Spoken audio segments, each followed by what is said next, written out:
Bonjour à tous, bienvenue sur la clinique dans cette nouvelle vidéo. Aujourd'hui nous allons parler d'un sujet beaucoup plus sérieux, moins léger. C'est le sujet du cyberharcèlement qui a eu raison de cette catcheuse japonaise Hana Kimura qui est décédée cette semaine. Et ce drame il arrive après une semaine qui a déjà été endeuillée par la mort de Shad Gaspard, l'ancienne superstar de la WWE qui est mort noyé avec son fils qui Dieu merci a pu être sauvé, mais Shad Gaspard voilà, paix à son âme également. Et aujourd'hui c'est Hana Kimura, cette catcheuse de 22 ans qui avait un futur brillant devant elle, catcheuse à la Stardom, la fédération, la promotion féminine numéro 1 au Japon, qui aujourd'hui bien sûr a fait une grande pause dans ses shows, comme tout le monde à cause du Covid-19, mais qui prévoyait de la propulser sur les devants de la scène, car elle avait un talent immense, incommensurable, et comme je le dis, elle avait un avenir brillant, formidable.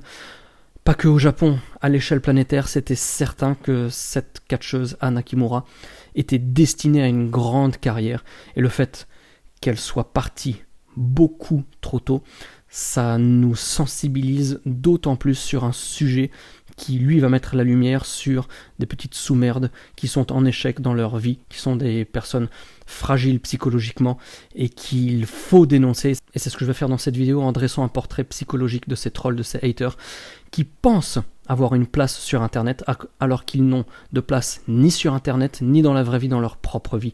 Et c'est là-dessus qu'ils se basent pour essayer de faire semblant de vivre, de se convaincre qu'ils existent alors qu'ils n'existent pas. Donc Hana Kimura, elle était participante à l'émission de télé-réalité japonaise qui s'appelle Terrace House. Dans cette émission, que s'est-il passé ? Eh bien, il y a un des candidats qui avait fait une lessive dans laquelle il a mis malencontreusement la tenue de catcheuse de Kimura. À la sortie de la machine, eh bien, la tenue de cette catcheuse était totalement inutilisable, ce qui est en soi quelque chose de plutôt grave pour les catcheurs, car la tenue c'est essentiel pour un catcheur ou une catcheuse. Suite à ça, il y a eu une déferlante sur Internet, de trolls, de haters qui ont eu malheureusement raison de la vie de cette jeune catcheuse qui s'est énervée pendant l'émission. C'est un sujet absolument dramatique. Ces responsables, qui ils sont plusieurs, mais il faut absolument en parler pour que les gens comprennent comment ça se passe sur Internet et les conséquences dramatiques que tout cela peut avoir.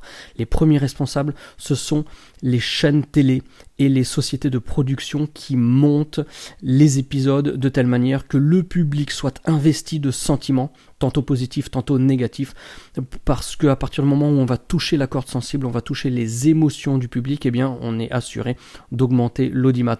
Donc déjà dans la manière dont les sociétés de production montent leur série de télé-réalité, ce sont eux les premiers responsables. Qui n'a jamais détesté un candidat de Secret Story, de Koh-Lanta ou autre, parce que voilà, c'est ce qu'on nous montre, mais ce qu'on nous montre, c'est ce qu'on nous montre, ça n'est pas forcément la réalité. Malheureusement, les gens n'en ont pas conscience et prennent ça à cœur, à tel point que par exemple pour Régis de Koh-Lanta, qui effectivement peut titiller et énerver lorsqu'on le regarde, a quand même dû mettre sa famille et ses enfants sous protection policière parce qu'il était l'objet lui aussi de menaces de mort. Je veux dire, on vit dans un monde complètement taré. Et la différence entre le cyberharcèlement et le harcèlement au quotidien, c'est qu'en général, le harcèlement au quotidien, c'est une personne qui va s'en prendre à sa tête de turc, ou peut-être quelques petites personnes. Donc il suffit de se soucier de la cause initiale pour que, éventuellement, dans la vraie vie, le harcèlement disparaisse ou en tout cas réduise. Par contre, le cyberharcèlement, là ce n'est pas une personne qui s'en prend systématiquement à des gens, même si ça peut être le cas, mais là c'est plutôt la masse qui va stigmatiser une personne. Et qu'est-ce que c'est l'effet de tout cela ? Eh bien, c'est que cette personne va penser que la vie du public virtuel, donc des gens qui n'existent pas. En plus, on est sur Internet, donc il y a cet anonymat qui vient doubler l'impunité de toute la chose. Lorsqu'il y a la masse du peuple qui s'en prend à une personne, si cette personne est un tout petit peu fragile, eh bien malheureusement, ça peut amener à des conséquences dramatiques, comme c'est le cas avec Hana Kimura, et c'est pour ça qu'il faut, comme je le dis, en parler et dénoncer le comportement. Les trolls et les haters, c'est quelque chose que je connais un petit peu, avec mon autre chaîne, ma chaîne principale Planet Raw, sur laquelle il y a beaucoup de gens qui réagissent à un contenu qui, c'est vrai, de temps en temps, est assez controversé. Donc les trolls, qui sont les trolls ? Ce sont des gens qui insultent ou qui sont juste là pour faire chier, et les haters, ce sont des gens qui vont franchir le cap, qui ont vraiment une démarche pernicieuse, qui ont envie de nuire à la personne à qui il commente. Mais ce que j'ai très rapidement compris, parmi les trolls et les haters de mon autre chaîne, eh bien, c'est que ces gens n'existent pas. Et ils n'existent même pas pour eux. C'est-à-dire que ce qu'ils expriment parmi ces commentaires, ça n'existe pas. Pourquoi ? Parce que en dehors de tous les commentaires YouTube, eh bien pas une seule fois parmi tous les gens qui ont envoyé des commentaires négatifs voire injurieux,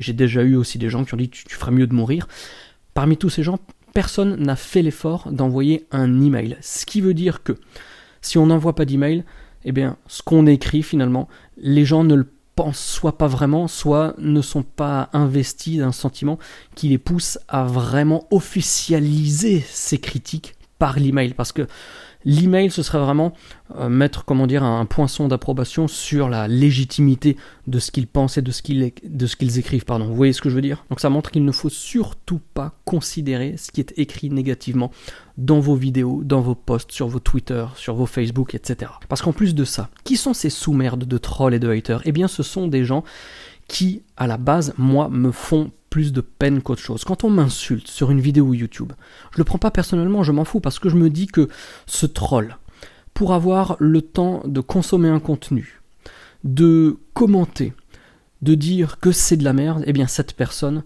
a soit des problèmes psychologiques, soit a une vie misérable, professionnelle, sociale, personnelle. Ce sont des gens qui ont besoin d'aide. Après, on va parler des haters et des insultes et des menaces de mort. Ça, c'est encore autre chose. Mais le petit troll qui dit ta vidéo, c'est de la merde, c'est juste un pauvre gars. C'est un pauvre gars qui n'a pas de vie, qui a un boulot de merde, qui déteste sa vie, qui se déteste lui-même. Et la seule manière de se persuader qu'il a une place dans ce monde, alors qu'il n'en a pas, il faut bien le comprendre, il n'a pas de place dans le monde, et il le sait très bien, et bien pour lui, il pense qu'il y a une espèce de mécanisme un petit peu magique comme ça, qu'il va falloir tirer les gens vers le bas pour qu'avec un effet de balancier, lui puisse un petit peu s'élever dans le monde. Sauf que ça marche pas comme ça.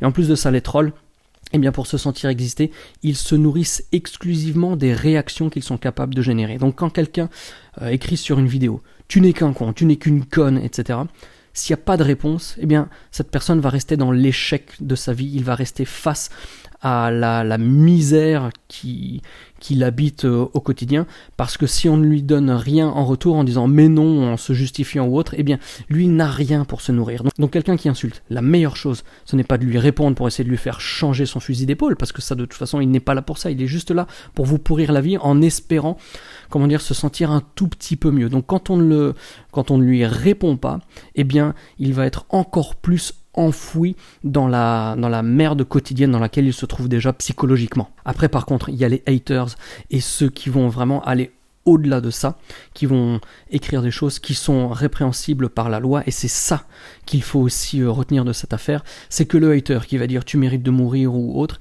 eh bien lui, c'est un troll puissance 1000.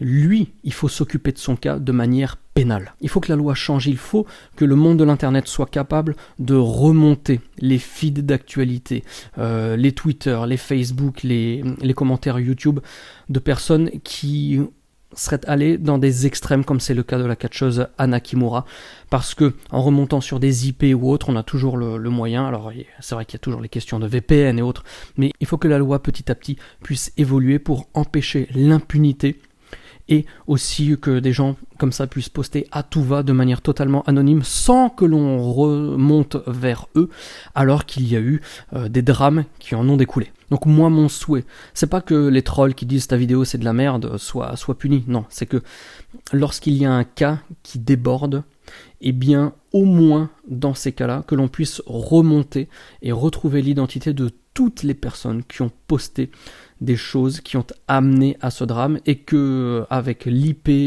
faire sauter l'anonymat, parce que même s'il y a des pseudo-anonymes derrière, eh bien évidemment il y a des IP, il y a des personnes physiques qui sont enregistrées officiellement derrière des connexions internet de fournisseurs d'accès, etc., etc. C'est là qu'il faut remonter, et il faut que ces personnes soient toutes punies. Parce que tout le monde ne peut pas se dire je m'en fous des critiques, ça ne m'intéresse pas, ça ne me touche pas.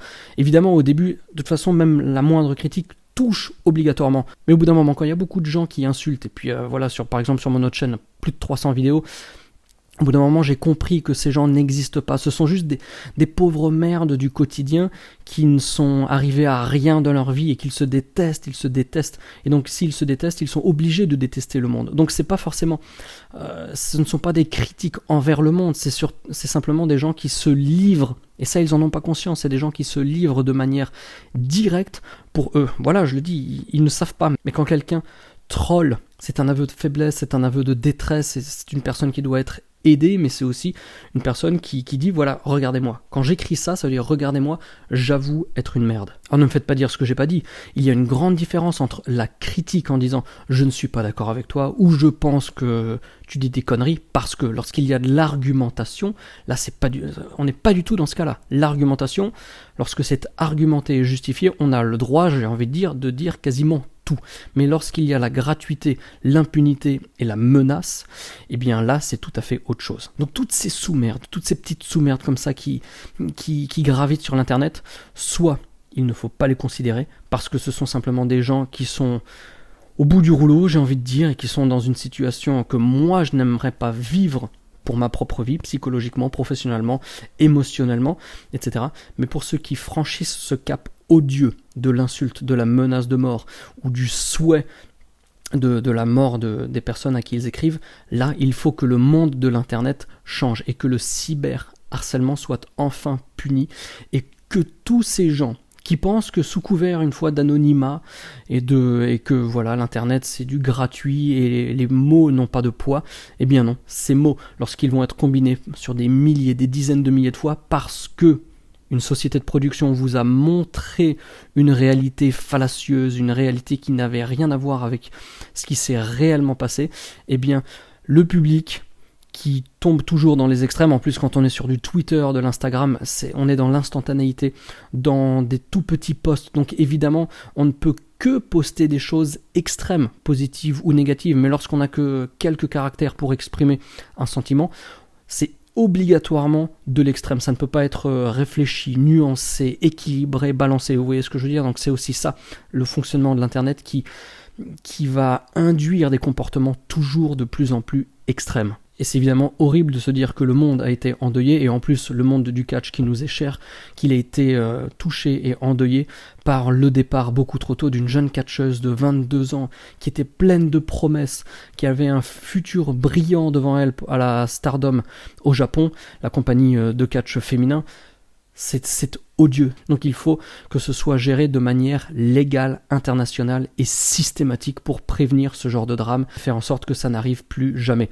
Évidemment, ça continuera à arriver, mais là, nous, notre passion, le microcosme du catch, eh bien, a été frappé de plein fouet en plus du décès de Chad Gaspard dont j'ai parlé en début de vidéo. Donc voilà, les trolls sont des petites merdes, les haters sont des petites merdes, mais lorsqu'ils franchissent le cap de la menace, et de l'atteinte à l'intégrité et à la vie des personnes qu'ils visent par leur anonymat et leur échec de vie, car vous êtes en échec, les haters et les trolls. Vous n'arrivez à rien dans vos vies, et évidemment vous êtes obligé de critiquer les gens que vous jalousez lorsque vous les voyez arriver à quelque chose dans leur vie à eux. C'est-à-dire que vous jalousez des gens qui sont capables de faire ce que vous avez été, êtes et serez toujours incapable de réaliser dans votre vie. Je m'arrête là pour ne pas aller plus loin dans mes propos. J'espère que cette vidéo aura permis au moins de sensibiliser quelques personnes sur ce sujet qui, comme je l'ai dit, de prime abord est plutôt, on va dire, superficiel et presque de temps en temps porte à sourire quand on voit le côté ridicule de ce que peuvent écrire certaines personnes, mais lorsque l'on franchit une limite qu'il ne faut absolument pas franchir et que ça a des conséquences dramatiques, là c'est une toute autre chose, et j'espère que la législation Internet internationale va changer. Merci d'avoir regardé cette vidéo jusqu'au bout, les amis. Je vous donne rendez-vous très bientôt pour des sujets un peu plus légers, un peu plus frivoles, purement catch, et je vous souhaite quand même une très bonne soirée. Bye bye.